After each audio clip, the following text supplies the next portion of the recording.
ومن العمق الفرنسي استنكار واسع من أبناء جاليتنا الوطنية لتصريحات الرئيس الفرنسي.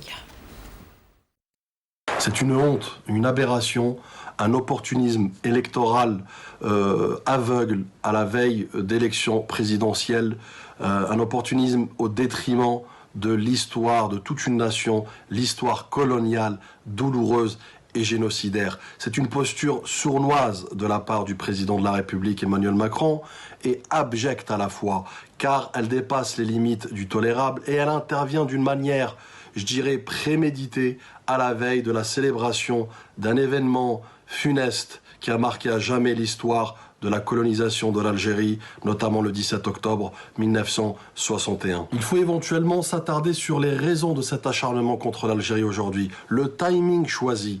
Il me semble que, effectivement, il y a plusieurs éléments et facteurs qui peuvent expliquer cet acharnement, notamment l'émergence de l'Algérie nouvelle, qui, pour moi aujourd'hui, sans l'ombre d'un doute, démontre qu'elle est en bonne voie.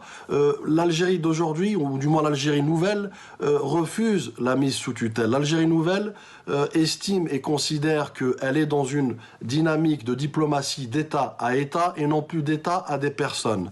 L'Algérie nouvelle, forte par la légitimité de son président, par la légitimité de ses institutions, de son institution militaire, aux devoirs constitutionnels qui vont debout, aujourd'hui se tient auprès de son président. L'Algérie forte également par son peuple, véritable bouclier contre toute atteinte à son intégrité ou sa cohésion nationale. Je crois que là, Emmanuel Macron a dérapé gravement, a dérapé pour faire plaisir à l'extrême droite, aux nostalgiques de l'OAS, à tous ces gens qui rêvent d'un retour de l'Algérie coloniale et qui n'ont jamais encaissé l'indépendance de l'Algérie. Donc dire quand même que les Algériens, l'Algérie n'existe pas, mais qu'est-ce que ça veut dire? Le fait de dire à quelqu'un « tu n'existes pas », c'est exactement la définition du racisme. C'est une posture pour nous intolérable, nous, Français héritiers de l'immigration algérienne, pour l'ensemble du peuple algérien, je pense que c'est pas acceptable de parler comme ça. Comment se fait-il qu'en 2017, M. Macron dit les crimes, que la colonisation est un crime contre l'humanité et qu'aujourd'hui, il dit que l'Algérie n'existe pas? De parler de l'histoire, ça ne sera pas aux politiciens. Je pense que les politiciens, à chaque fois, s'ils essayent de parler de l'histoire, c'est toujours dans un intérêt qui n'est pas vraiment clair et pas forcément pour défendre, pas dans l'amitié en général. الغلطه ديالو ماهيش مليحه راه كريكيتي في الجيري والكريتي الجيري داير ينور باش يدخل في لي زيستوار الجيريا سيتو اي بار كونت راح شاف الحركه شاف لي بينوار او يخدم فيهم باش يفوتيو عليه وباش يعاونوه حبوا يصابوتيو البلاد لكن البلاد مازالت واقفه افي قاعد واقفه البلاد. هذا باينه باللي على جال الانتخابات هذا قاعد الصوالح من ما تجي له الانتخابات لازم يديروا كيما هكا. هذا الحساب راه باين هذا.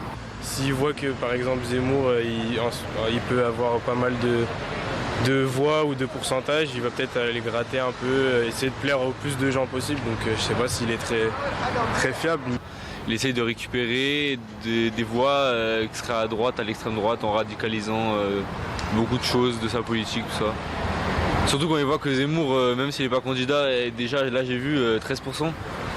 Il se dit que s'il pouvait en récupérer quelques pourcentages, ce serait bien. Vieux discours colonial, que les puissances européennes arrivaient dans des pays sans histoire, sans nation, avec leur conception, la conception européenne de la nation, qui est une conception extrêmement particulière, parce qu'il y avait des peuples, qui se constituaient, et un peuple, il y avait un peuple algérien.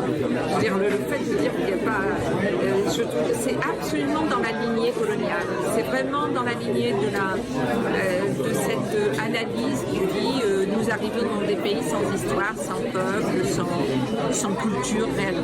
La France n'a jamais vraiment posé la question de son histoire coloniale, de ce que ça signifie. Pas seulement des faits, des dates, pas seulement des us et coutumes, mais comment ça l'a transformé, ce que ça a fait chez elle pour elle, le racisme qui s'est insinué, le racisme structurel, systémique qui s'est insinué dans ce pays et dont on voit les temps de d'expression, j'ai vu, et de manifestation